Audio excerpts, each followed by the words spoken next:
কোথায় যাবি আজ? খবর পেয়েছি হরিপুর বড় কবরস্থানে আজ একটা নতুন কবর হয়েছে। সেখানেই যাব। শুনেছি একটা মেয়ে নাকি সুইসাইড করেছে। জানিস তো, সুইসাইড করা লাশের চড়া দাম। শীতের রাত, আশেপাশে কোনো মানুষ নেই, একদম শুনশান নিরিবিলি।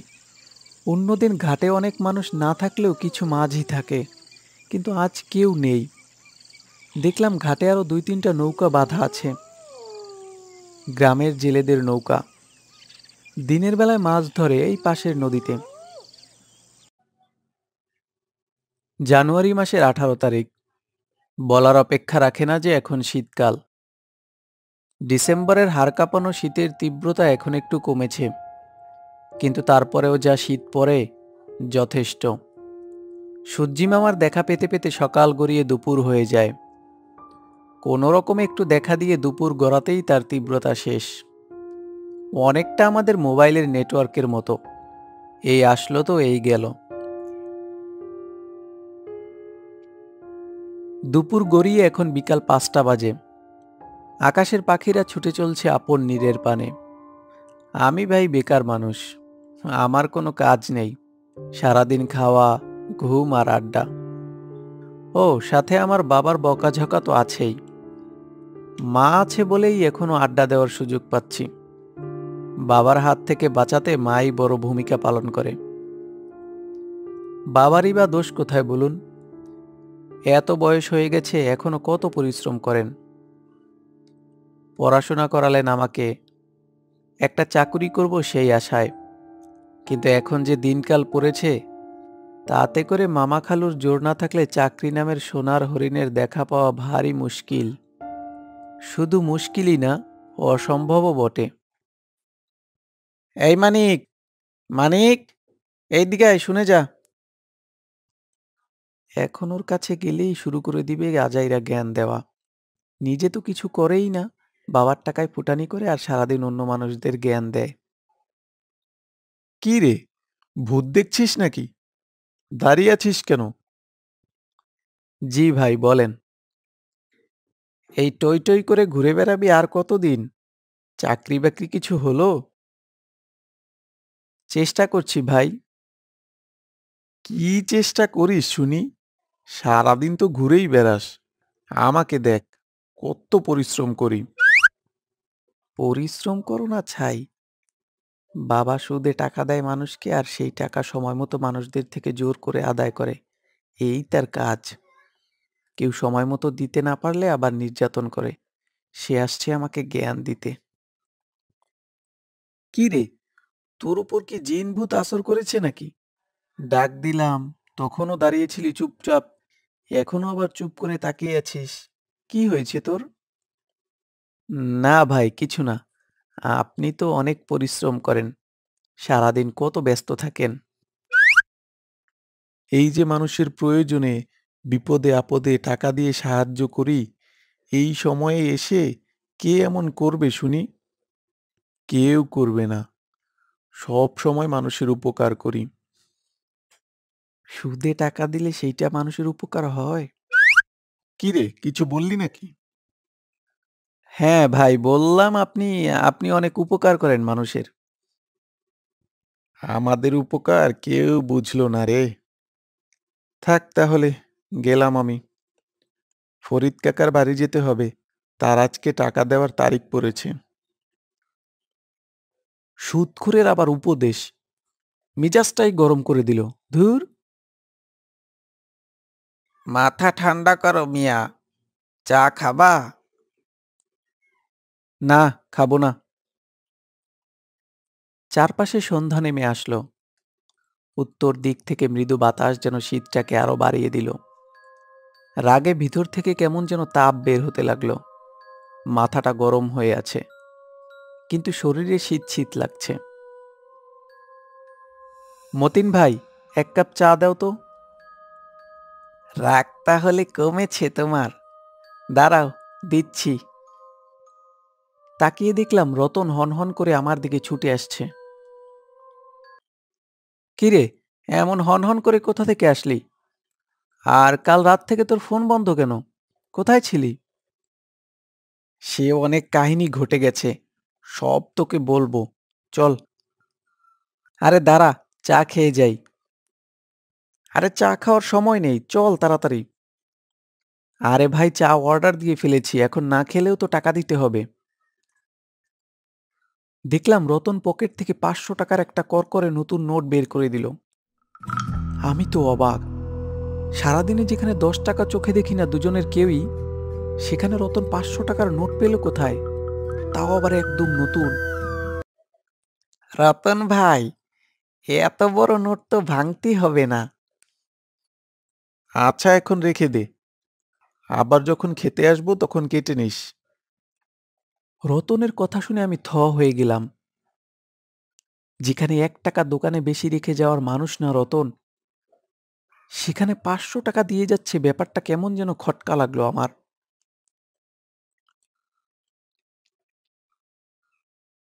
বটতলা মাঠের সব থেকে বড় বটগাছটার নিচে গিয়ে বসলাম দুজনে। গ্রামের মানুষদের মুখে এই বটগাছ নিয়েও রয়েছে নানান কাহিনী। এখানে দিনে মানুষ আসতেও ভয় পায়, আর আমরা কিনা সন্ধ্যার পর এসেছি। কি রে ভাই, কি হয়েছে একটু বলবি আমাকে? এই জায়গায় এখন কেউ আসে? তোর কি ডর ভয় নেই? ভূতে ধরছে নাকি তোরে? আরে কিসের ভূত পেতনি, এখন আমি যেটা বলি শোন। দেখলাম রতন আমার চোখের সামনে এক বান্ডিল টাকা এনে রাখলো। দেখেই চোখ ছানা বড়া হয়ে গেল আমার। এতগুলো টাকা একসাথে আমি জীবনেও দেখিনি। সব যেন মাথার উপর দিয়ে যাচ্ছে, কিচ্ছু বুঝতে পারছি না। এতগুলো টাকা কোথায় পেলি? চুরি ডাকাতি? চুপ কর, আমি সব খুলে বলছি। কাল রাতে একটা মিশনে গিয়েছিলাম, লাশ চুরির মিশন। শুনেই যেন আমার শরীরের প্রতিটা পশম দাঁড়িয়ে গেল। চোখ বড় করে ওর দিকে তাকিয়ে আছি। শোন, বেকার থাকতে থাকতে মা বাবা আত্মীয় স্বজন পাড়া প্রতিবেশীদের খোঁচা মারা কথা শুনতে শুনতে জীবনটা শেষ। আর কত? তাই এই কাজ শুরু করেছি। দূরের কবরস্থান থেকে সদ্য মাটি দেওয়া লাশ উঠিয়ে একজনকে দেই, সেই এই টাকা দিয়েছে। ভাবতে পারিস, একটা লাশের জন্য এতগুলো টাকা! এই কাজটা আমরা দুজনে মিলে করলে আরো বেশি সহজ হবে, আর টাকাও বেশি পাবো। আমি এই কাজ জীবনেও করব না, আমার তো শুনেই হাত পা কাঁপছে। আমি আবার কবরস্থানে ঢুকে কবর খুঁড়ে লাশ বের করব? লাশ বের করার আগে আমি নিজেই লাশ হয়ে যাব। আরে এত ভয় পাচ্ছিস কেন? আমি থাকবো তো সাথে, এত ভয় পাওয়ার কি আছে? না না ভাই, আমি এই কাজ করতে পারবো না, আমি ভয়েই হার্ট ফেল করব। আচ্ছা যা, তোর কিছু করতে হবে না, তুই শুধু আমার সাথে থাকবি, আর আশেপাশে লক্ষ্য রাখবি, দেখবি যে কোনো মানুষ আসে কিনা। আরে থাম তো ভাই, সেই কখন থেকে একই কথা বলেই যাচ্ছিস। আমি পারবো না, তুই কর যা। আর কোনো কাজ খুঁজে পেলি না? আমি এখন গেলাম। বেকার থেকে মানুষের কটু কথা আর কত শুনবি? আজ রাতের ডিলটা অনেক বড়, এরকম 2 বান্ডিল টাকা দিবে। তোর মত পাল্টালে চলে আসিস, আমি তোর জন্য অপেক্ষা করব চায়ের দোকানে। বাড়িতে গিয়ে বসে বসে ভাবছি কি করব। টাকা দেখে আরো লোভ বেড়ে গেল। তাই বলে লাশ চুরি? বাপ রে, ভাবতেই যেন শরীরে কাঁটা দিয়ে ওঠে। রতন এত সাহস পেল কোথায়? সারাদিন শুয়ে বসেই কাটিয়ে দাও, কোনো রোজগার করা লাগবে না তোমার। 3 বেলা খাবে আর টই টই করে ঘুরে বেড়াবে, তোমার আর কি কাজ? বাবার কথায় আমার চিন্তায় ছেদ পড়ল। বাবা, চাকরি না পেলে আমি কি করব বলো? আমি তো চেষ্টা করছি। ঘোড়ার ডিমের চেষ্টা করো তুমি, অযোগ্য অপয়া একটা। এমন বসে বসে খেলে রাজার গোলাও ফুরিয়ে যাবে। বাবার এমন কথা শুনে প্রচন্ড রাগ হলো। বেরিয়ে আসলাম বাড়ি থেকে। হাঁটতে হাঁটতে নদীর পাড়ে গিয়ে বসলাম। ভালো লাগছে না কিছুই। বেকার জীবন আসলেই অনেক কষ্টের। বেকার মানেই যেন একটা বোঝা। ছোটবেলাটাকে ভীষণ মিস করছি।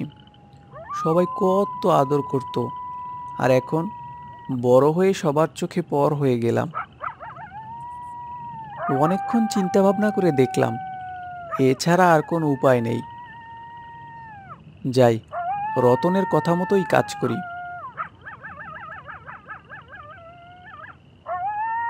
দোকানের দিকে হাঁটতে শুরু করলাম। চারপাশ ততক্ষণে বেশ অন্ধকার হয়ে গেছে। শীতের রাত, ভালোই ঠান্ডা লাগছে। রাস্তাঘাটে কেউ নেই, অবশ্য থাকারও কথা নয়। আশপাশটা একদম নিশ্চুপ, নিরিবিলি। কিছু ছোট কীটপতঙ্গের শব্দ ভেসে আসছে পাশের বন থেকে। হঠাৎ মনে হলো সাদা একটা কিছু আমার সামনে দিয়ে চলে গেল। দাঁড়িয়ে গেলাম। প্রচণ্ড ভয় পাচ্ছি। ভয়ে ভয়ে ঘুরে তাকালাম জঙ্গলের ভিতরে। কই, কিছুই তো নেই। ধুর, শুধু শুধু ভয় পাচ্ছি। আবার হাঁটা শুরু করলাম। কি ব্যাপার, আজকে রাস্তা এত বেশি মনে হচ্ছে কেন? সেই কখন থেকে হাঁটছি। হঠাৎ মনে হলো আমার পিছনে পিছনে কেউ হাঁটছে। একটু দাঁড়ালাম। পিছনে তাকানোর সাহস হচ্ছে না। না, কেউ নেই। থাকলে তো আমার পাশ কাটিয়ে সামনে চলে যেত। আবার হাঁটা শুরু করলাম।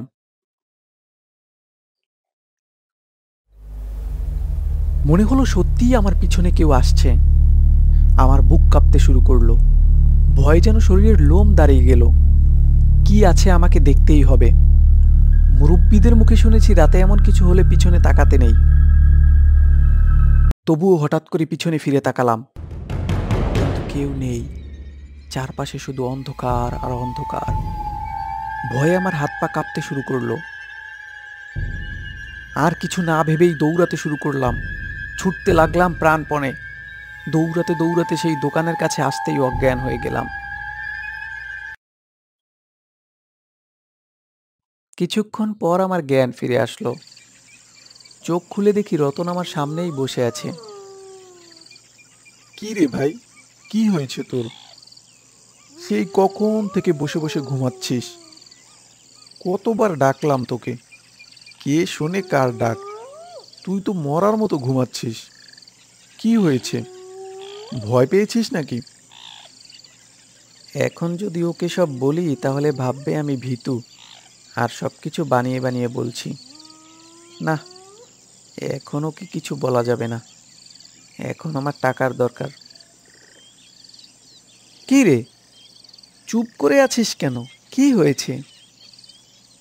আরে ভয় পাবো কেন? তোর জন্য অপেক্ষা করছিলাম। হঠাৎ চোখটা একটু লেগে আসলো, তাই বোধহয় ঘুমিয়ে পড়েছিলাম। তার মানে তুই রাজি আছিস কাজ করতে?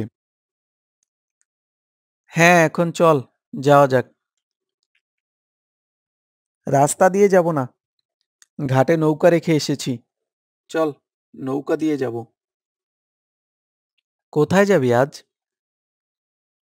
খবর পেয়েছি হরিপুর বড় কবরস্থানে আজ একটা নতুন কবর হয়েছে, সেখানেই যাব। শুনেছি একটা মেয়ে নাকি সুইসাইড করেছে। জানিস তো, সুইসাইড করা লাশের চড়া দাম। শীতের রাত, আশেপাশে কোনো মানুষ নেই। একদম শুনশান নিরিবিলি। অন্যদিন ঘাটে অনেক মানুষ না থাকলেও কিছু মাঝি থাকে, কিন্তু আজ কেউ নেই। দেখলাম ঘাটে আরো 2-3টা নৌকা বাঁধা আছে। গ্রামের জেলেদের নৌকা। দিনের বেলায় মাছ ধরে এই পাশের নদীতে। নৌকায় উঠে দুজনে দাঁড় মারতে শুরু করলাম। দুই পাশে সারি সারি লম্বা গাছ, যেন দেখতে দৈত্যের মতো মনে হচ্ছে। চারপাশে ঘন জঙ্গল। এই খাল দিয়েই এলাকাবাসী মাছ ধরতে যায় বড় নদীতে। আর আমরা যাচ্ছি লাশ চুরি করতে। ভাবতেই যেন শরীরের ভিতর মোচড় দিয়ে উঠছে। ঘন কালো অন্ধকার রাত, নৌকার মধ্যে মৃদু আলো দিচ্ছে একটা হারিকেন। নদীর পানির ছলাৎ ছলাৎ শব্দ শোনা যাচ্ছে। খালের দুই পাশ থেকে শিয়াল আর কুকুরের শব্দ ভেসে আসছে। গ্রামের পাশ থেকে কুকুরের শব্দ, আর অন্য পাশে শিয়ালের ডাক। আমার জীবনের একটা ভয়ানক রাত হতে চলেছে। হঠাৎ একটা কান্নার শব্দ শুনতে পেলাম। মনে হচ্ছে পাশেই জঙ্গল থেকে আসছে। কে কে কাঁদে? কোথায় কোথায় আবার কান্নার শব্দ? আরে তুই শুনতে পাচ্ছিস না? ওই ওই যে কে যেন কাঁদছে। চুপ কর, কোথাও কেউ কান্না করছে না। এইভাবে তুই ডাকাডাকি করলে মানুষের হাতে ধরা পড়ে যাব। দেখলাম আস্তে আস্তে কান্নার শব্দটা কোথায় যেন মিলিয়ে গেল। আমিও নিজের ভুল ভেবে আর কিছু বললাম না। হয়তো জঙ্গল থেকে কোনো পশু পাখির শব্দ হবে। চুপচাপ নৌকা চালাতে লাগলাম। হঠাৎ মনে হলো আমার বইটা যেন কেউ পানির মধ্যে টেনে ধরেছে। অনেক জোরে টানতে শুরু করলাম, কিন্তু তাও উঠাতে পারছি না। রতন, রতন এদিকে আয়। আমার বইটা উঠাতে পারছি না। কে যেন পানির মধ্যে টেনে ধরেছে। তাড়াতাড়ি আয়, আমাকে পানির মধ্যে টেনে নিয়ে যাচ্ছে, তাড়াতাড়ি আয় তুই। রতন দৌড়ে এসে বইটা ধরে একটা টান দিল। সাথে সাথে বইটা উঠে আসলো। আমি তো অবাক। দেখলাম রতন আমার দিকে রাগান্বিত চোখে তাকিয়ে আছে। তুই কি মজা শুরু করেছিস আমার সাথে? দেখ, আমার রাগ উঠাইস না বলে দিলাম। এইসব নিয়ে মজা করা আমি একদম পছন্দ করি না। আমি আর কিছু বলতে পারলাম না। অবাক হলাম, সাথে অনেক ভয়ও পেলাম। আমি এত শক্তি দিয়ে টেনেও তুলতে পারলাম না, আরও একবার টান দিতেই উঠে গেল। কিছুই বুঝতে পারছি না। কিছুক্ষণ নৌকা চালানোর পর আমাদের কাঙ্ক্ষিত জায়গায় পৌঁছে গেলাম। নদীর পাড়ে নৌকা বেঁধে রেখে আবার হাঁটতে শুরু করলাম। কিছুক্ষণ হাঁটার পরেই দেখলাম একটা বিরাট কবরস্থান। সারি সারি কবর আর কবর। চারপাশটা একবার ভালো করে দেখেই ভিতরে ঢুকে গেলাম। বেশি শব্দ করবি না বলে দিলাম। তুই আশেপাশে খেয়াল রাখ, আমি কবর খোঁড়া শুরু করি। এই বলে রতন কবর খুঁড়তে শুরু করলো। আমি আশেপাশে খেয়াল রাখছি। চারপাশে শুধু কবর আর কবর। লোকালয় থেকে একটু দূরে এই কবরস্থান। আশেপাশে কোনো ঘর বাড়ি নেই। এত শীতের মধ্যে আশা করি কোনো মানুষ এখানে আসবেও না। হঠাৎ আবার সেই কান্নার শব্দ শুনতে পেলাম। মনে হচ্ছে কোনো মেয়ে আর পুরুষের কণ্ঠ মিশ্রিত একটা শব্দ। আস্তে আস্তে কান্না যেন আরো বাড়তে লাগলো। এমন কান্না আমি এর আগে কখনোই শুনিনি। রতন, এই রতন, তুই কোনো কান্নার শব্দ শুনতে পাচ্ছিস? একদম উল্টাপাল্টা কোনো কথা বলবি না। তোরে আমি শব্দ করতে নিষেধ করি নাই। চুপ করে দাঁড়িয়ে থাক একদম। আমি আর কিছু বলার সাহস পেলাম না। কান্নাটা কেন জানি আমি একাই শুনতে পাই। রতনকে ডাকলে আর কোনো শব্দ পাই না।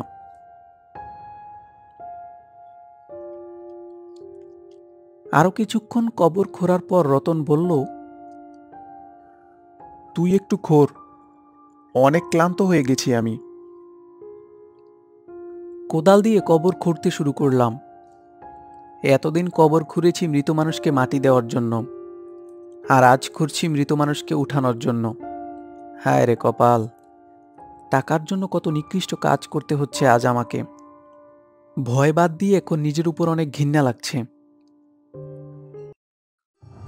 হঠাৎ কে যেন আমার মাথায় কিছু একটা দিয়ে জোরে আঘাত করেছে। মাথা ফেটে রক্ত পড়তে শুরু করলো আমার। চারপাশ কেমন যেন ঝাপসা দেখতে শুরু করলাম। ঘুরে তাকাতেই দেখলাম, তুই তুই আমাকে মারতে পারলি? কেন মারলি আমাকে?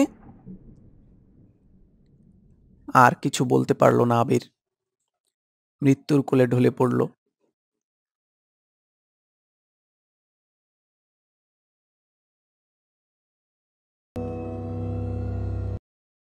একদম টাটকা, সব কিছু কাজে লাগাতে পারবে। কাজটা সফলভাবে করতে পেরেছ। আমি জানতাম তুমি পারবে। সাবধানে যেও, কেউ যেন টের না পায়। কেউ টের পাবে না। তুমি কিছু ভেবো না। এই নাও তোমার টাকা। এখন নিজের কাজে যাও। প্রতিশোধ নিতে পেরে নিজেকে অনেক হালকা লাগছে। এতদিন বয়ে বেড়ানো কষ্ট, বুকে জমানো ব্যথা অনেকটাই কমে গেছে। মা, মা দেখো, আজ আমি তোমার প্রতিশোধ নিতে পেরেছি। অর্ধেক কাজ হয়ে গেছে মা। বাকি অর্ধেক কাজ শেষ করেই আমি আসছি। আমি আসছি তোমার কাছে। 3 দিন হয়ে গেল, এখনো ছেলেটা বাড়ি ফিরল না। কোথায় আছে কে জানে। এর আগেও তো আমি ওকে কত বকেছি, রাগ করেছে, আবার ঠিকই বাড়ি ফিরে এসেছে। কখনো রাতে বাইরে থাকেনি, কিন্তু একে একে আজ 3 দিন হয়ে গেল, এখনো ছেলেটার কোনো খোঁজ পেলাম না। আবার কোনো কিছু করে বসেনি তো? হে সৃষ্টিকর্তা, রক্ষা করো। এই শালা, এইদিকে আয়। জি স্যার, বলুন। যা একটা বোতল নিয়ে আয়। বিদেশিটা আনবি, বুঝেছিস? কিন্তু স্যার, এখন তো বার বন্ধ হয়ে গেছে। এখন তো আমি আপনাকে ড্রিঙ্কস দিতে পারবো না। তোর কি জীবনের কোনো মায়া নেই? যা বলছি কর, জলদি। না স্যার, বারের একটা নিয়ম আছে, রাত 12টার পর আর কাউকে ড্রিঙ্কস দেওয়া হয় না। ড্রিঙ্কস না দিলে তোর জীবনটাই দিয়ে দে।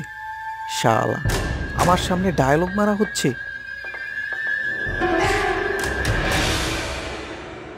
আমাকে ড্রিঙ্কস দিবি না? তোর এত বড় সাহস! প্রতিশোধ নেব আমি, প্রতিশোধ।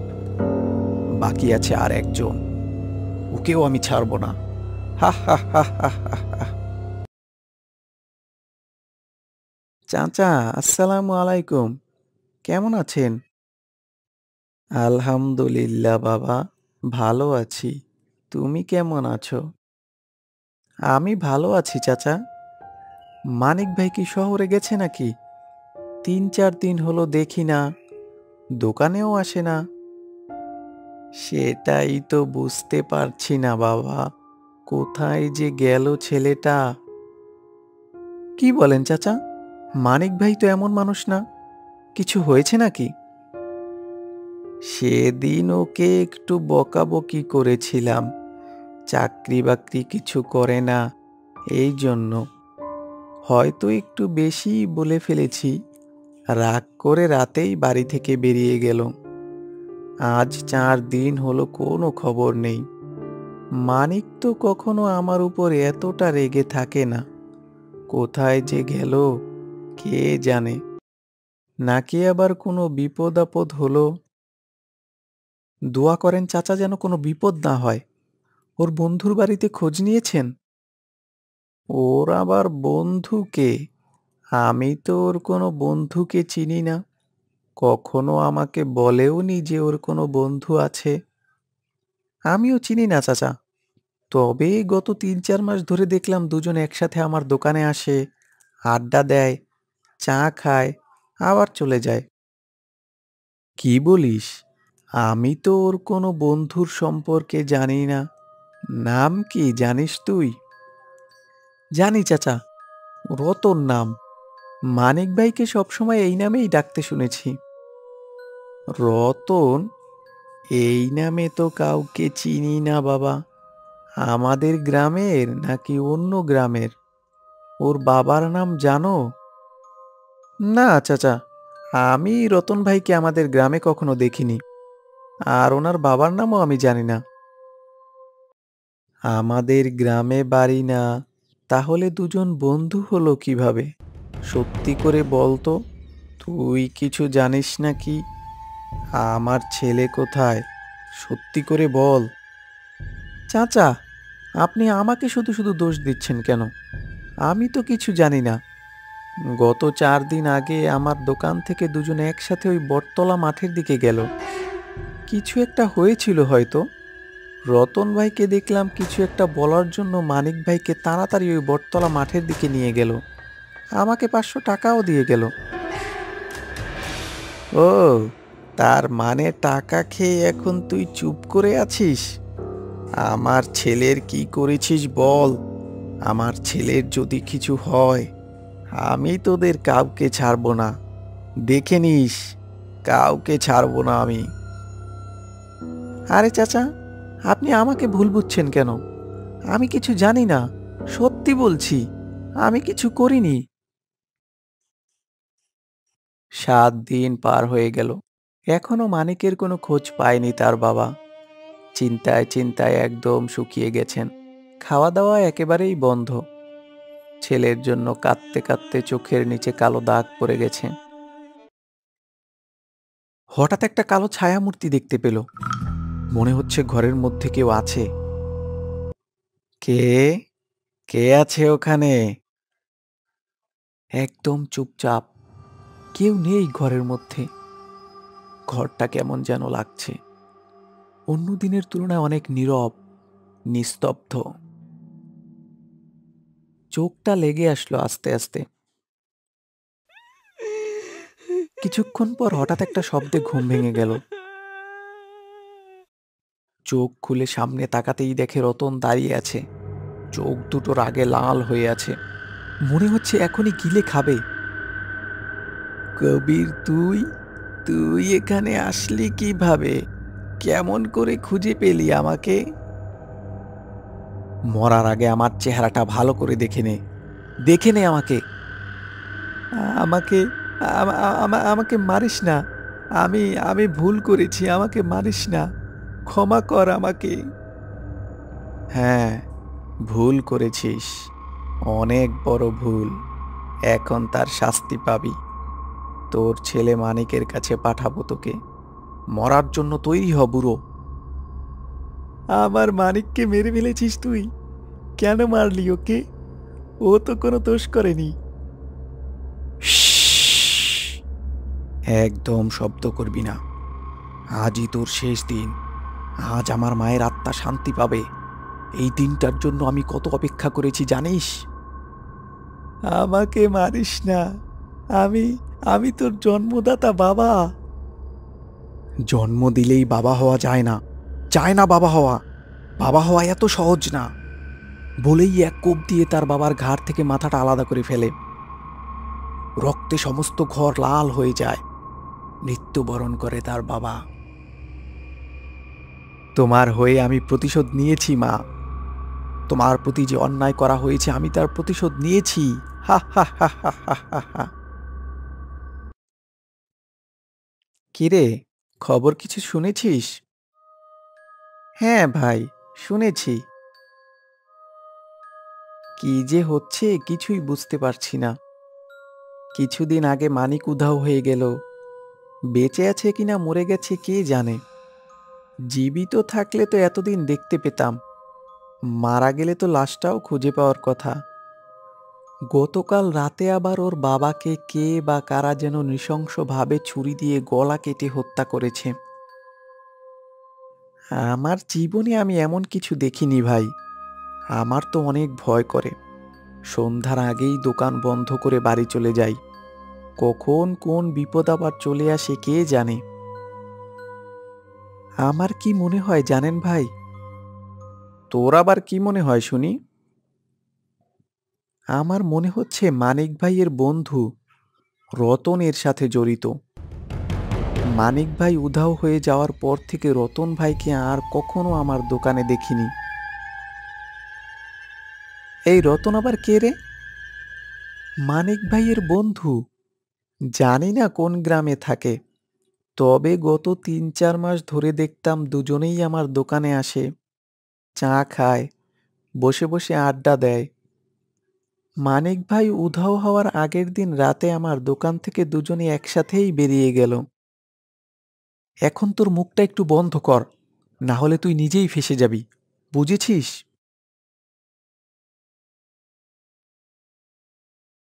কিরে, সবাই তো যার যার পাপের শাস্তি পেল, সবাই মরলো, তুই মরবি না? আসবি না আমাদের কাছে? আয়, চলে আয়, তোকে আসতেই হবে। মরবি, মরবি তুই। ওহ, স্বপ্ন ছিল। অনেক ভয় পেয়েছিলাম। আসলে স্বপ্ন কেন জানি বাস্তবের মতোই মনে হয়। ছাদে গিয়ে একটা সিগারেট ধরিয়ে খেতে শুরু করলাম। আকাশে তখন পূর্ণিমার চাঁদ জ্বলজ্বল করে আলো দিচ্ছে। কে বলে চাঁদের আলো নেই? এই তো, কি সুন্দর আলো দিচ্ছে। মাকে হারানোর পর আমার নিজেকে অনেক একা মনে হতো। আমার মতো একা হয়তো পৃথিবীতে আর কেউ নেই। কিন্তু এত বড় আকাশে ওই চাঁদটাও তো আমার মতোই একা, একদম একা। চারপাশে ঘন অন্ধকার। অন্ধকার এখন আর ভয় লাগে না। যার পুরো জীবনটাই অন্ধকারে ভরপুর, সে কি অন্ধকারকে ভয় পেতে পারে? পূর্ণিমার চাঁদের আলো যে এত সুন্দর, আগে কখনো দেখিনি। হয়তো আগে আমি কখনো খেয়ালই করিনি। কোনো কিছুর সৌন্দর্য বুঝতে হলে বাহ্যিক দৃষ্টি নয়, মন থেকে দেখতে হয়। তোকে মরতে হবে, তুই মরবি, তুই নিজেই নিজের প্রাণ নিবি, মরবি তুই। হঠাৎ কে যেন এসব বলে উঠল। ভয়ে হৃৎপিণ্ড কেঁপে উঠল আমার। কিন্তু এই বাড়িতে তো আমি ছাড়া আর কেউ থাকে না। আর এত রাতে কথা বলবে কে? মনে হচ্ছে আমার আশেপাশে কেউ আছে, কেউ আমাকে হয়তো দেখছে। পূর্ণিমার চাঁদের আলো পরিবেশটাকে আরো ভয়ঙ্কর করে তুলেছে। প্রচন্ড ভয় পেতে শুরু করলাম। হঠাৎ একটা সাদা ছায়ামূর্তি আমার সামনে দিয়ে দ্রুত চলে গেল। কে? কে ওখানে? সামনে এসো বলছি। মরার জন্য তৈরি হ, আমি তোকে মৃত্যুর দাওয়াত দিতে এসেছি। কি বলছো এসব? আমার সামনে এসো। কে তুমি? কি কি কি কি চাও? কি চাও আমার কাছে? আস্তে আস্তে দেখলাম মানিকের ছায়ামূর্তি ভেসে উঠেছে। রাগান্বিত লাল লাল দুটি চোখে আমার দিকে তাকিয়ে আছে। ভয়ে আমার আত্মা শুকিয়ে গেল। মনে হচ্ছে আমার জীবনের শেষ সময় চলে এসেছে। একটু পরেই দেখলাম মানিকের লাল লাল চোখ দুটো অশ্রুসিক্ত হয়ে গেল। মায়াভরা দুটি চোখে আমার দিকে অপলক দৃষ্টিতে তাকিয়ে আছে। সামান্য কয়টা টাকার জন্য আমাকে মেরে ফেললি বন্ধু? আমি তোকে কত আপন ভাবতাম। কিভাবে করলি আমার সাথে এমন? তোর বুকটা একবারও কাঁপলো না? ছেলে হারা এক বাবাকে মারলি কিভাবে? তোর মনে কি একটুও মায়া দয়া নেই? কিভাবে পারলি এমনটা করতে? কি ক্ষতি করেছিলাম আমি? আর কেনই বা মারলি আমার বাবাকে? আমি এসব করেছি আমার মায়ের আত্মার মুক্তির জন্য। তার আত্মার শান্তির জন্য করেছি আমি। তোর মায়ের জন্য? তোর মায়ের কি ক্ষতি করেছি আমরা? কে তুই? আমাকে এখনো চিনতে পারিসনি? আমি তোর পরিচিত রতন না, আমি কবির। তুই তোর বাবার ভালো চেহারাটাই দেখেছিস, তার কুকীর্তির কথা কিছুই জানিস না। কুকীর্তি মানে? কি বলতে চাস তুই? কি করেছিল আমার বাবা? কি করেনি সেটা বল।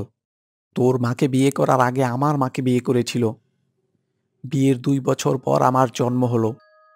সংসারে অনেক অভাব ছিল। আমি কিছুটা বড় হওয়ার পর আমার মাও কাজ করতে শুরু করেন, যাতে সংসারটা ঠিকভাবে চলে আর আমাকে ঠিকভাবে মানুষ করতে পারে। এভাবে কিছুদিন চলার পরে বাবা একদিন কাজের খোঁজে আমাদের গ্রাম ছেড়ে তোদের গ্রামে আসেন। ঘটনাক্রমে তোর মায়ের সাথে পরিচয় হয়। বাবা নিজেকে অবিবাহিত বলে পরিচয় দেন। কিছুদিন কাজ করার পর তোর নানা আমার বাবার সাথে তোর মায়ের বিয়ে দিতে রাজি হন, কিন্তু একটা শর্ত দিলেন, তাকে ঘরজামাই থাকতে হবে। কোনো আত্মীয় স্বজনের সাথে পরিচয় রাখা যাবে না। টাকা, পয়সা, ধন দৌলত দেখে এক নিমিষেই ভুলে গেলেন আমার মায়ের কথা, ভুলে গেলেন আমার মতো নিষ্পাপ ছেলের কথা। অনেকদিন পর মা খুঁজতে এলে তাকে পাগল বলে দূর দূর করে তাড়িয়ে দেয়। শেষ দিকে আমার মা অভাব, অনটন, দুঃখ, হতাশায় ঘরে অসুস্থ হয়ে ধুকে ধুকে আমার সামনে মরে গেলেন। নিজের চোখে দেখলাম নিজের মায়ের মৃত্যু যন্ত্রণা। কিছুই করতে পারলাম না আমি। মরার আগে বাবার সব কথা আমাকে বলে গেলেন। ছোটবেলা থেকে মানুষের লাথি উষ্টা খেয়ে বড় হলাম। মানবেতর জীবনযাপন করতাম আমি। কোনোদিন 3 বেলা পেট ভরে খেতে পেরেছি কিনা আমার মনে নেই। আর অন্যদিকে আমার বাবা রাজার হালে বসবাস করতেন। সেদিন থেকেই প্রতিজ্ঞা করেছি, তার সুখ আমি হারাম করে দেব। আমার মায়ের অবহেলার শাস্তি তাকে দেব। আজ আমি অনেক খুশি। আমি প্রতিশোধ নিতে পেরেছি। নিয়েছি আমি প্রতিশোধ। দেখে যাও মা, আমি প্রতিশোধ নিয়েছি। আমাকে কেন মারলি? আমি তো তোর ভাই হই। ভাই? কে ভাই? কিসের ভাই? তুই তো জানতি যে তোর বাবার আরো একটি ছেলে আছে। তোর ভাই আছে? ভাই যদি হইতি তাহলে তো আমার খোঁজ নিতি। বেঁচে আছি নাকি মরে গিয়েছি? নিয়েছিস খোঁজ কখনো? শুধু খোঁজ নেইনি বলে আমাকে মেরে ফেললি? না, তোকে মারার আরো কারণ আছে। সোনিয়ার কথা মনে আছে তোর? হ্যাঁ, মনে আছে। আমার গার্লফ্রেন্ড ছিল। ওর সাথে আমার বিয়ে হওয়ার কথা ছিল। তোর অনেক আগে থেকেই আমি ওকে পছন্দ করতাম, কিন্তু বলতে পারিনি। তোদের প্রেম দেখে আমার কি যে কষ্ট হতো, তোকে বলে বোঝানো যাবে না। সেদিন আমি সোনিয়াকে বলেছিলাম যেন তোকে বাদ দিয়ে আমাকে ভালোবাসে। আমি ওকে বিয়ে করব, অনেক সুখে রাখব। কিন্তু ও আমাকে ছোট লোক, ইতর, বদমাস বলে গালি দিতে শুরু করলো। তোর বাবার অনেক টাকা পয়সা আছে, আর আমি নাকি জারজ সন্তান। আমার নাকি মা বাবার কোনো পরিচয় নেই। এসব কথা শুনে রাগে মাথাটা গরম হয়ে গেল। নিজের হাতে ওর গলা কেটে মেরে ফেললাম। সেদিন যে সুইসাইড করা মেয়েটির কথা বলে তোকে কবরস্থানে নিয়ে গিয়েছিলাম, সেটা আর কেউ নয়, সোনিয়ারই কবর ছিল। সেদিন আমার 2টা লাশ দরকার ছিল। সোনিয়াকে মারার পর কাকে মারবো ভাবতেই তোর কথা মনে পড়ল। একদিকে আমার না পাওয়া ভালোবাসার প্রতিশোধ নেওয়া হবে, সাথে মোটা অঙ্কের টাকাও পাবো। এক ঢিলে 2 পাখি। শেষ করে দিলাম তোকেও। ফজরের আজান কানে ভেসে আসলো।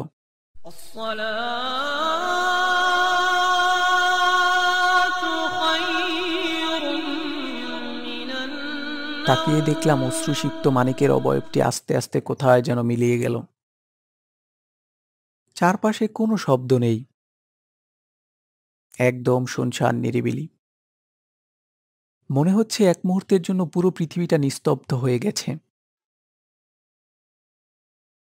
নিজের রুমের দিকে ফিরে যাব, এমন সময় হঠাৎ শুনলাম কে যেন ফিসফিস করে বলতে লাগলো, সবাইকে তো মেরে ফেললি, এবার তুইও মরে যা। যা, মরে যা। মরে গিয়ে তোর আত্মাকে একটু শান্তি দে। মর, এখনই মর তুই। ছাদের দেয়ালের উপর উঠে দাঁড়ালাম। আসলেই আমারও মরা দরকার। মৃত আত্মার সঙ্গী হতে ক্লান্ত শরীরটাকে আস্তে ভাসিয়ে দিলাম বাতাসের সাথে।